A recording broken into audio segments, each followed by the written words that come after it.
के बारे में, जिसे कि IV फ्लूइड कहा जाता है और हिंदी में कहा जाता है ग्लूकोज की बोतल। तो उसके बारे में जानेंगे NS क्या होता है और उसका यूज क्या होता है, NS को किस कंडीशन में पेशेंट में लगाया जाता है और किस कंडीशन में नहीं लगाया जाता है, इसके बारे में भी जानेंगे। तो NS का फुल फॉर्म होता है सोडियम क्लोराइड। यह जो NS होता है यह एक नॉर्मल पानी ही होता है, हमारे जो ऐसे पानी का बोतल रहता है उसी टाइप का रहता है यह भी, लेकिन इसमें सॉल्ट मिला हुआ रहता है, मतलब कि यह खारा पानी ही होता है और कुछ नहीं। मान लीजिए कि आपके पास पानी का बोतल है, उसमें आप सॉल्ट नमक मिला देंगे तो वो NS टाइप का बन जाएगा। मतलब कि यह जो NS होता है नॉर्मल पानी में सोडियम क्लोराइड मिलाया जाता है, उसको कहा जाता है NS। तो यह जो NS होता है इसमें 0.9% सोडियम क्लोराइड होता है। तो जान लेते हैं उसके बाद इसका यूज के बारे में। सबसे जो इम्पोर्टेंट यूज है इसका जो कि डाइल्यूट किया जाता है, किसी भी इंजेक्शन को जैसे कि डायरेक्ट नहीं लगाया जा सकता है, उसको डाइल्यूट करके दिया जाता है। तो NS से ही उस इंजेक्शन को डाइल्यूट किया जाता है। और किसी इंजेक्शन को जैसे कि 100 ml के डाइल्यूशन में देना है या 500 ml के डाइल्यूशन में देना है तो NS से ही डाइल्यूट किया जाता है किसी भी तरह का इंजेक्शन को। तो उसके लिए बहुत ही ज़्यादा यूज किया जाता है। या किसी व्यक्ति को डिहाइड्रेशन हुआ है, सन स्ट्रोक हुआ है, तब भी आप NS को लगा सकते हैं, NS DNS लगा सकते हैं आप। और किसी व्यक्ति को डायरिया हो गया, लूज मोशन हो गया, उस वजह से उसको डिहाइड्रेशन हो गया, तब भी आप NS को लगा सकते हैं। और एक इसका इम्पोर्टेंट यूज जो कि किसी व्यक्ति का ब्लड प्रेशर बहुत ही ज़्यादा लो हो गया तो उसको ठीक करने के लिए, नॉर्मल तक लाने के लिए NS को दिया जाता है। ये इसको जो NS जो होता है उसको 1-2 रैपिड दे देने से जो व्यक्ति का BP फॉल हो गया होता है उसको वो नॉर्मल कर देता है।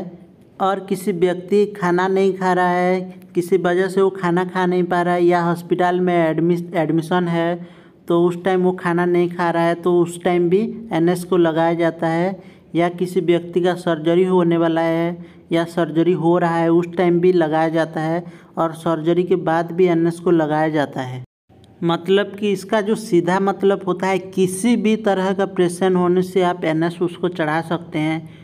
किसी भी तरह का पेशेंट हो, जैसे कि उसको फीवर हुआ हो, बुखार हुआ हो, ऑपरेशन हुआ हो उसका, या उसका एक्सीडेंट हुआ हो, या उसका ब्रेन स्ट्रोक हुआ हो, किसी भी तरह का पेशेंट होने से आप NS लगा सकते हैं, कोई दिक्कत नहीं है। और एक इसका इम्पोर्टेंट यूज है वो आपको भी पता ही होगा, हॉस्पिटल में आप भी देखे होंगे, किसी व्यक्ति को चोट लग गया हो तो उसको घाव को धोआ जाता है। आप भी कभी ना कभी हॉस्पिटल में देखे ही होंगे। तो यह जो वुंड को वॉश करने के लिए यूज किया जाता है। किसी व्यक्ति का एक्सीडेंट हो गया है, उस जगह पे मिट्टी धूल लग गया है तो उसको बाहर निकालने के लिए NS से उस जगह को वॉश किया जाता है। यह बहुत ही ज़्यादा यूज किया जाता है और किसी भी सलाइन का यूज नहीं किया जाता है, NS का ही उस टाइम यूज किया जाता है। तो नेक्स्ट बात कर लेते हैं इसके ओवरडोज के बारे में। यह ओवरडोज हो जाने से क्या होता है कि हमारे बॉडी में एडिमा कर देता है, मतलब कि हाथ पैर स्वेलिंग हो जाएगा, फूल जाएगा, ठीक है। बहुत ही ज़्यादा लगा देने से यह हो सकता है। चीज़ आप जिस टाइम भी लगाएं उस टाइम देखें जो सैलाइन का बोतल होता है उसमें क्लियर है या नहीं, उसमें कुछ पार्टिकल तो नहीं है।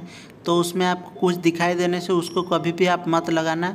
उसको लगाने से क्या होता है कि अगर आप उस टाइप का सैलाइन किसी व्यक्ति को लगा देने से उसको फीवर आ सकता है और उस पेशेंट को राइगर भी आ सकता है। तो उस चीज़ को आप ध्यान में रखें।